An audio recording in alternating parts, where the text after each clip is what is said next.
వంశీ విభూషితకరాన్నవనీరదాభాత్ పీతాంబరాదరుణబింబఫలాదరోష్టాత్ పూర్ణేन्दुसुन्दरमुखादरविन्दनेत्रात् कृष्णात् परं किमपि तत्त्वमहं न जाने।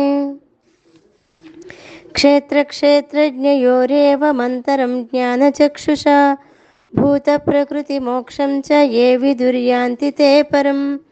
इति श्रीमद्भगवद्गीतासु उपनिषत्सु ब्रह्मविद्यायां योगशास्त्रे श्रीकृष्णार्जुनसंवादे क्षेत्रक्षेत्रज्ञविभागयोगो नाम త్రయోదశాధ్యాయః. ఎవరైతే జ్ఞాన దృష్టి చేత క్షేత్రక్షేత్రజ్ఞుల యొక్క భేదాన్ని, ఇంద్రియాలు, ప్రకృతి, అవిద్య నుండి బయటపడే మార్గాన్ని తెలుసుకుంటారో వాళ్ళు పరమాత్మ పదాన్ని పొందుతారు.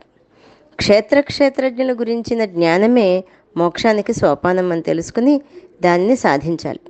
సామాన్యులందరూ కూడా దృగ్దృశ్యములని క్షేత్రక్షేత్రజ్ఞులని కలిపేస్తున్నారు.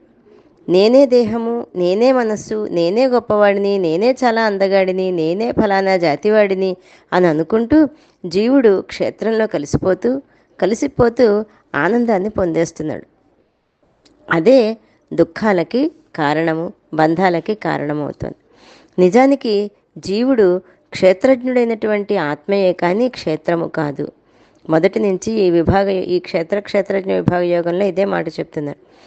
ఆ భేదం తెలుసుకోలేక దుఃఖాలను పొందుతూ ఉంటాడు. జీవుడు మాయలో పడి కొట్టుకుంటూ ఉంటాడు.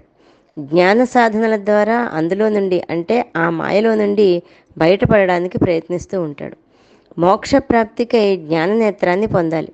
అటువంటి జ్ఞానం చిరకాలం భగవంతుని భక్తితో సేవించటం వలన, ఆరాధించటం వలన కలుగుతుంది.